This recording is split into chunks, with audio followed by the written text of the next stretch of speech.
सुप्रभात बच्चों। आज हम पुनः उपस्थित हैं अपना संकल्प चैनल के साथ और आज हमारे लिए होगा एक नया चैप्टर। बच्चों, हम लोग देख रहे हैं रिप्रोडक्शन, एक यूनिट है रिप्रोडक्शन। उसमें 4 चैप्टर हैं, जिसमें पहला चैप्टर जीवों में जनन हम लोग समाप्त कर चुके हैं। दूसरा चैप्टर है पुष्पी पादपों में लैंगिक जनन, ये हम लोग फिनिश कर चुके हैं। तीसरा चैप्टर है मानव जनन, ह्यूमन रिप्रोडक्शन, और चौथा चैप्टर होगा जनन स्वास्थ्य। यह इसी का दूसरा भाग है।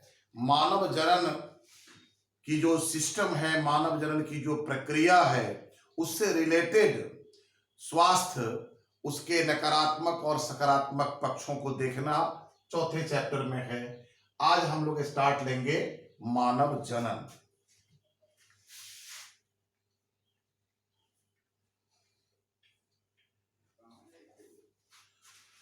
बच्चों, अभी तक हम लोग जिन जैव प्रक्रमों को देखा है, उसका कुछ न कुछ अल्टीमेट ऑब्जेक्टिव है, उसका गोल है। हमारे पाचन तंत्र अपना काम करते हैं, पाचन क्रिया होती है, जिसके फलस्वरूप हमें न्यूट्रिशन मिलता है, जो हमारे वृद्धि और ऊर्जा और स्वस्थ रहने के लिए जरूरी है। दूसरा जैव प्रक्रम हम लोगों ने देखा श्वसन को, जिसमें ऊर्जा की प्राप्ति होती है। तीसरा परिसंचरण, आवश्यक पदार्थों और उत्सर्जित पदार्थों का शरीर के अंदर एक स्थान से दूसरे जगह जाना आना होता है। और चौथे जैव प्रक्रिया के रूप में हम लोग जानते हैं कि उत्सर्जन को देखा है हम लोगों ने कि वो किस प्रकार शरीर के अंदर बनी उपापचयी क्रियाओं के फलस्वरूप जो नाइट्रोजनस वेस्ट प्रोडक्ट बनते हैं, नाइट्रोजन युक्त जो उत्सर्जित पदार्थ बनते हैं, उसका निष्कासन होता है। इन सभी जैव प्रक्रमों के तहत जिस प्रकार एक क्रिया विधि काम करती है और वह अपने उत्तरोत्तर अपने लक्ष्य को प्राप्त कर लेती है, ठीक इसी प्रकार जैसा कि पहले भी बताया जा चुका है कि जनन रिप्रोडक्शन अपने आप में एक महत्वपूर्ण जैव प्रक्रम है।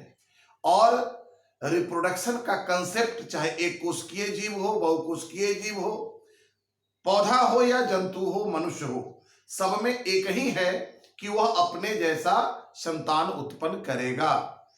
इस बिना पर यदि हम देखें तो समझ सकते हैं कि मानव जनन क्या है। इसकी वजह परिभाषित करनी हो तो बिल्कुल सिंपल सरल भाषा में हम इसे व्यक्त कर सकते हैं। अन्य सजीवों की तरह ये जनन कोई स्पेसिफिक गुण मनुष्य का नहीं है, सभी जीवों में होता है। मनुष्य में संपन्न वह जैव प्रक्रम जिसके अंतर्गत वह अपने ही समान अन्य उर्वर संतानों की उत्पत्ति करता है, मानव जनन कहलाता है। रिप्रोडक्शन का जो कंसेप्ट है, अपने ही समान दूसरे सजीव का उत्पादन, अपने ही समान दूसरे सजीव को उत्पन्न करना, जन्म देना, वो यहां भी वही है। मनुष्य है तो मनुष्य को जन्म देगा। अब इस बिना पर, इस परिभाषा के आलोक में आप थोड़ा सा जब चिंतन करेंगे तो 2-3 बातें समझ में आएंगी आपको। उन बातों को मैं यहां भाषा दिया हूं। मानव जनन का अंतिम उद्देश्य क्या है? अपने ही समान अन्य उर्वर संतानों की उत्पत्ति। मतलब कोई एक माता पिता है तो वो अपने ही समान दूसरे अन्य जीव के रूप में संतानों को जन्म देता है। इसका परिणाम क्या होता है? परिणाम यह है कि इस प्रकार हम कह सकते हैं कि मानव जनन वह महत्वपूर्ण जैव प्रक्रम है जिसके द्वारा यह अपनी संख्या में वृद्धि कर अपनी जाति के अस्तित्व को बनाए रखते हुए स्वयं को विलुप्त होने से बचाए रखती है। सपोज कीजिए आज पॉपुलेशन हमारी एक समस्या है, 130 करोड़ लोग हम लोग हैं केवल हिंदुस्तान में। फिर भी आज से और इस समय से ही बच्चे पैदा होना बंद हो जाएं? काल्पनिक प्रश्न है। तो क्या आपको लगता है कि जो लोग हैं उसमें से ग्रेजुअली धीरे धीरे कुछ ना कुछ तो मरेंगे ही, और यह अगर प्रोडक्शन नहीं हो, नई संतान उत्पत्ति नहीं हो और मृत्यु हो, तो एक समय आएगा जब मनुष्य की संख्या या किसी भी जीव की संख्या घट जाएगी, और घटते घटते वो संभव है कि वह विलुप्त प्राय हो जाए। इसलिए रिप्रोडक्शन वह महत्वपूर्ण जैव प्रक्रम है जिसके द्वारा कोई भी सजीव अपने अस्तित्व को बनाए रखती है। इसके लिए वो अपने संख्या में वृद्धि करती है। अब मनुष्य की बात यदि हम करें, आपको फर्स्ट चैप्टर में ही मैं बताया था रिप्रोडक्शन के डिफरेंट टाइप्स को। तो मनुष्य में किस प्रकार के प्रजनन होंगे, इस पर हम लोग अगर ध्यान दें तो स्पष्ट हो जाएगा कि मनुष्य एक लिंगी यूनिसेक्सुअल या एक लिंगाश्रयी डायोसियस जंतु है। एक लिंगी जंतु है मतलब एक इकाई में कोई एक जनन तंत्र ही पाए जाएंगे। नर इकाई में नर जनन तंत्र, मादा इकाई में मादा जनन तंत्र, कुल मिलाकर कोई एक। तो एक लिंगी या एक लिंगाश्रयी जंतु है। अब जब एक लिंग की बात हो गई तो प्रजनन को पूरा होने के लिए दोनों लैंगिक अंगों को सक्रिय होना होता है, और दोनों लैंगिक अंग अपनी सक्रियता के फलस्वरूप जुग्मक का उत्पादन करते हैं, और जुग्मक के उत्पादन के पश्चात जुग्मकों का संलयन होता है, फिर उससे भ्रूण और भ्रूण से नए संतान का विकास होता है। इस प्रकार हम क्या पाते हैं कि मनुष्य में लैंगिक जनन होता है। मनुष्य एक लिंगी जंतु है और इसमें लैंगिक जनन की क्रिया होती है।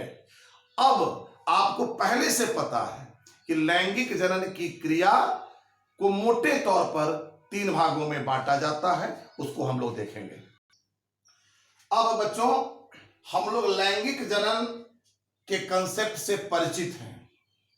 लैंगिक जनन के अंतर्गत नर जुग्मक और मादा जुग्मक मेल गैमिट और फीमेल गैमिट बनते हैं, और इनके संलयन से अर्थात इनके फ्यूजन से, ये अगर हम कहें इनका संलयन या फ्यूजन,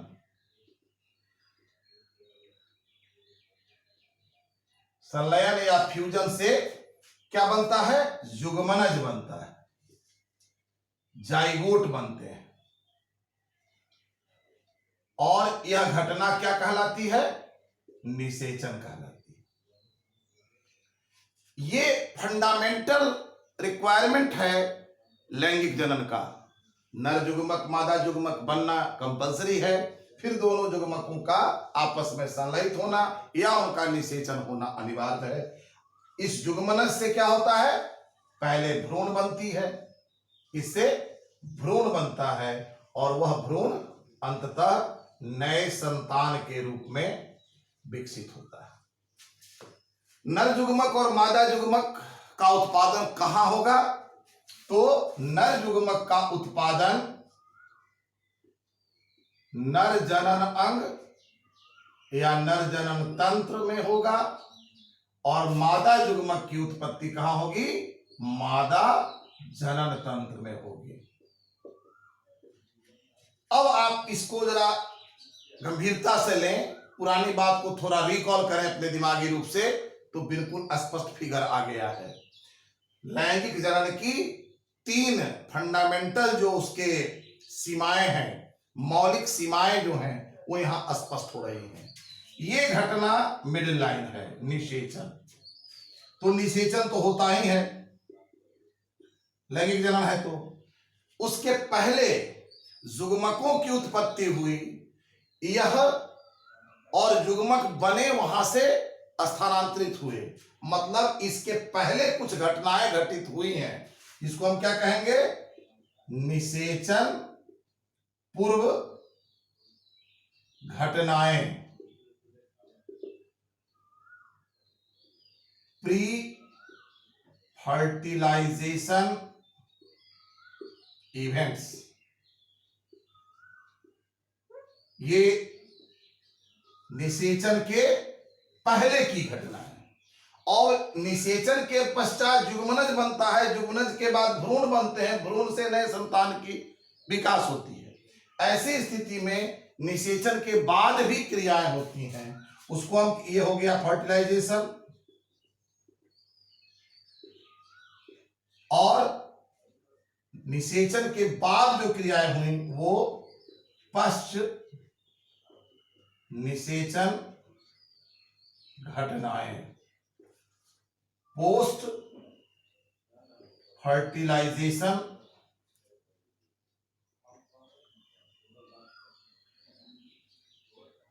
इवेंट्स।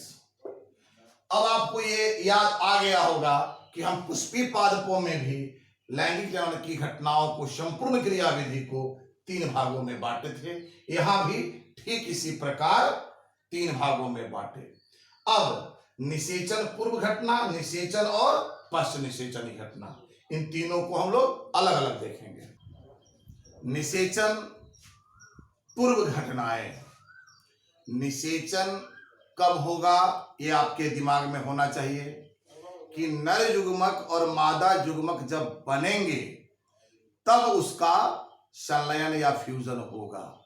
तो निषेचन की पूर्व जो घटनाएं हैं उसमें पहली घटना होती है युग्मक जनन। इस क्रिया के फलस्वरूप इसको अंग्रेजी में गैमेटोजेनेसिस कहा जाता है। इस क्रिया के फलस्वरूप नर इकाई से नर युग्मक और मादा इकाई से मादा युग्मक की उत्पत्ति होती है।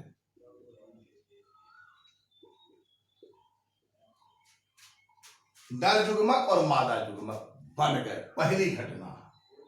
अब दूसरी बात कि युग्मक बन जाने मात्र से प्रजनन नहीं होगा, किसी न किसी, याद होगा आपको मैं चर्चा किया था, किसी न किसी युग्मक को स्थानांतरित होकर दूसरे के संपर्क में जाना होगा।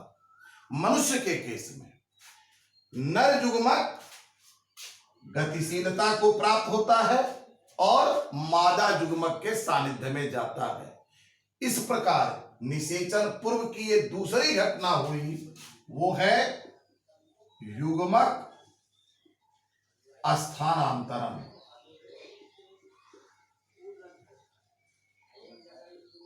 Gamete transfer. ये दो ऐसी घटनाएं हैं जो निषेचन के पहले होती है।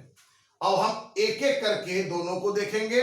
युग्मक जनन के अंतर्गत नर युग्मक की कहानी अलग होगी, मादा युग्मक के उत्पन्न होने की कहानी अलग होगी। नर युग्मक का उत्पादन नर इकाई में होगा, मादा युग्मक का उत्पादन मादा इकाई में होगी। अब इसके लिए हमें थोड़ा सा जनन अंगों की ओर चलना होगा, जनन अंगों को देखना होगा, क्योंकि युग्मक का उत्पादन नर जनन तंत्र में प्राथमिक जनन अंग द्वारा होता है और मादा युग्मक की उत्पत्ति मादा जनन तंत्र में प्राथमिक जनन अंग द्वारा होता है। नर इकाई में वृषण या टेस्टिस प्राथमिक जनन अंग की भूमिका में होते हैं, जबकि मादा युग्मक की उत्पत्ति अंडाशय से होती है, ओवरी से होती है और अंडाशय मादा जनन तंत्र में प्राथमिक जनन अंग की भूमिका निभाती है। इस प्रकार दोनों जनन तंत्रों के प्राथमिक जनन अंग युग्मकों के उत्पादन के लिए उत्तरदायी होते हैं। वृषण से किस प्रकार नर युग्मक की उत्पत्ति होगी, अंडाशय से किस प्रकार मादा युग्मक की उत्पत्ति होगी, उसको हम लोग बारी बारी से देखेंगे। अब इसको डिटेल करें अगले क्लास में मैं करूंगा और आपसे पुनः एक बार रिक्वेस्ट करूंगा कि एक नया चैप्टर है और बड़ा इंपॉर्टेंट चैप्टर है, तो आप इसको ध्यानपूर्वक एक बार दो बार स्वयं देखें, शेयर करें और चैनल को सब्सक्राइब करें, ताकि इसका लाभ आपको टाइम टू टाइम मिलता रहे और आपके शेयर करने से आपके जैसे दूसरे छात्र छात्राओं को भी इसका लाभ मिल सके। धन्यवाद।